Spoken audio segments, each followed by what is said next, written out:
Hello అండి, welcome back to DS handlooms. మనం ప్రతిరోజు చూసే వెరైటీల్లో మంగళగిరి పట్టు అనేది ఇప్పుడు చాలా ట్రెండ్ అవుతుంది కదండి. అలాగే దీంట్లో వచ్చేసి గ్యాప్ బోర్డర్. ఇది గ్యాప్ బోర్డర్లో వచ్చేసి ఇప్పుడు ట్రెండ్ ఏంటంటే బాగా పెయింట్ వేయించుకొని పైన ఆ బ్లౌజు డిజిటల్ ప్రింట్ బ్లౌజ్ అండి. ఇది 1 మీటర్ వస్తుంది పక్కాగా. ఇవి వేసుకొని కుట్టించుకున్నట్టయితే శారీ లుక్ అన్నది చాలా ఎలివేట్ అవుతుంది.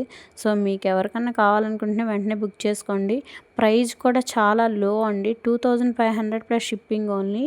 ఇది మార్కెట్ ప్రైస్ వచ్చేసి ఈజీగా 3000 ఉంటుంది. సో తొందరగా ఆఫర్ని గ్రాప్ చేసుకోండి. వెరీ లిమిటెడ్ శారీసే ఉన్నాయి మన దగ్గర. Thank you. మీరు కనుక ఫస్ట్ టైం మన ఛానల్ చూస్తున్నట్టయితే ప్లీజ్ లైక్ చేయండి, షేర్ చేయండి, కామెంట్ చేయండి. Thank you.